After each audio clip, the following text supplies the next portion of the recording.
Governor of the Central Bank of Nigeria, Godwin Emefiele, has identified liquidation as a major challenge for the privatized electricity sector in the country. He says the debt owed by the defunct Power Holding Company of Nigeria was so huge that it was difficult for the newly privatized companies to operate and deliver as expected by Nigerians. The governor made this submission at the ongoing investigation in the power sector by the National Assembly, as over 1.514 trillion naira have been spent in the sector by the federal government since privatization, but the country still continues to witness unstable power supply. The CBN boss, who was represented by the Deputy Governor Operations, Shonibu Adebisi, gave a breakdown of the disbursement of the over 1.514 trillion so far committed to bailing out the sector. And the rationale for the intervention was obvious to all of us when the power sector was privatized. One of the biggest problems they had was that there was no liquidity. We know generation, the price, distribution, the whole line had issues. But the key one that affected and brought the central bank in was the question of liquidity in the power sector. This led to the setting up of the Nigerian Electric Market Stabilization Facility in 2015. And that illiquidity was because NEPA was owing a lot of people. And when you privatized, those debts were hanging out there, and the people they were owing, especially those that had supplied gas and the like, were asking the question, how will we get paid? Because those were obligations that were outstanding against NEPA. So to provide that liquidity and ensure that they would continue to provide gas to the new companies that took over the responsibility of NEPA, the Electricity Market Stabilization Facility was set up with the amount of 213 billion naira. We have a breakdown of that on what we have Appendix 1A, and that's the first table that's to the side. Out of the 213 billion, about 190 billion has been drawn down. If you look at the table, it shows you for each of the entities, I'll take the first one, Abuja Disco, what the amount was, 2804, how much has been repaid, how much is outstanding. And the summary for the discos is given below. We have also tried to break it down by the year, 215, 216, and on. So the total amount to date is 189.1 billion, of which there has been some repayment, about 60.8 billion, leaving an outstanding of 128.3 billion. So that was the Electricity Market Stabilization Facility 2015. The whole idea was to help, at that time, the new companies to get over some of the legacy issues, especially the gas debts. The assumption made was that there would be a review of the multi-year tariff order.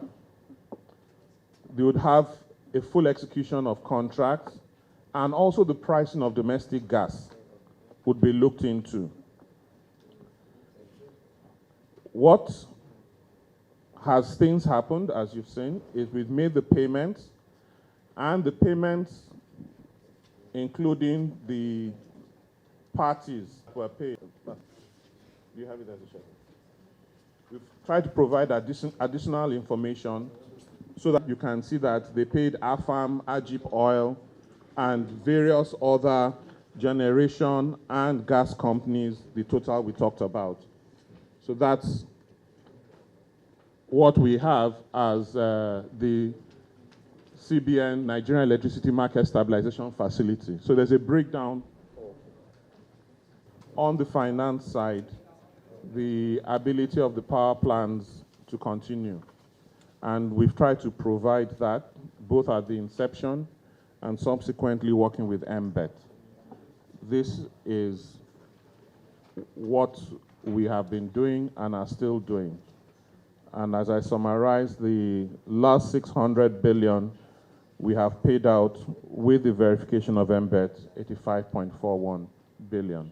Leader of the House and Chairman House Committee investigating the privatization of the power sector, Alhassan Adodogwa, expressed dissatisfaction over the refusal of CBN to attend previous meetings as their continuous absence has stalled the progress of the investigations. This committee and members of the committee, and by extension the House of Representatives, were particularly unhappy by the initial resistance, I call it resistance, or initial insensitivity of your organization to honor our initial invitations and requests to submit some of these facts that will have made our work much easier. I have to make this very categorically clear that the committee was not happy, the House was not happy, and I, as chairman of the committee and the leader of the 9th House of Representatives, I am also particularly not happy. When things like this continue to happen, it amounts to undermining the integrity, democratic integrity of the institution of the parliament, which of course is the #1 agency of democratic operations in every country. This is where the power of the people resides. The National Assembly in the case of Nigeria, and the parliament in the case of any other country. Then in a situation whereby you have issues like this, agencies of government, either by way of circumstances or by coincidence or whatever reason or oversight, that agencies now decide to undermine the integrity of the institution of the institutional integrity of the parliament, certainly we don't take it lightly. And we have nothing personal with anyone, nothing personal. We are discharging our own constitutional responsibilities. And in the same vein, we will expect every other agency of government, when you have business to do with the parliament, to also discharge your own part of the game. So I have to make this very clear, because I think you may have a cause to really explain why such thing happened. The committee was not happy. And like I said, we have written to you, I think about 2-3 times.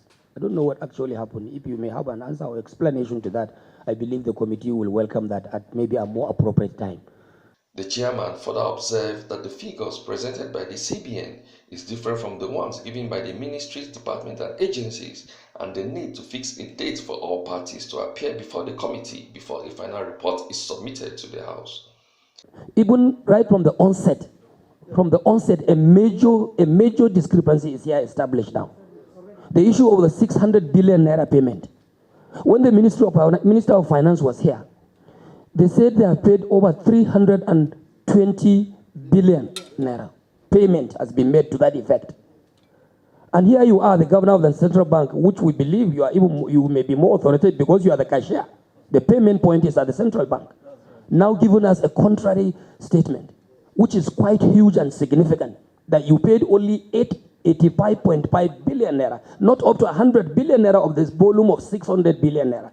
So with this kind of outright discrepancies, it will be better and it will be in the interest of both the central bank, the Minister of Finance, and the House here also, to have our time to study these submissions and bring them back to table and see how we can make progress. Please. Thank you. What is the CBN intervention in power sector on this COVID issue? On the COVID, I've been disturbed. There are so many interventions for various sectors, aviation, health, while we are forgetting the utility. Our next door neighbors, Niger and Ghana, have provided some palliative or intervention to this key industry. Unfortunately, I've been, and the House has been a supporter of having free power to Nigerians. Now we are 5 or 6 months down the line. What's the CBN doing about it? Thank you. Since from the time of privatization, private entities came in and took over the business of power. And from time to time, government has been intervening with like a kind of a bailout to these companies to improve their performances. Even though you just mentioned that the Federal Ministry of Finance is the guarantor of these monies that they are receiving. So like the leader said, I wish Ministry of Finance is around. We'll have asked Ministry of Finance to tell us how are they in turn going to get back these monies from these private companies. What is the structure of this loan? We will want to see the memorandum between the federal government and these companies. Is it that after giving them this money, after some time, they will start crying that they are not recouping and federal government will write it off? Or federal government is going to swap the loans into equity in these companies? We need to know deeply what is actually happening. Not just giving private entities money. We have done that with AMCON, you know, and now we have this one. This one is also a sort of taking over the debt of private companies. And at the end of the day, some excuses will be given and taxpayers' money will just go down like that. So we really need to know what is the relationship between the federal government and these private companies that are receiving taxpayers' money in the form of loan and debt. Thank you. Nigerians are hopeful that at the end of this investigation, there will be a lasting solution in the power sector. Emmanuel Unu, News 24 International.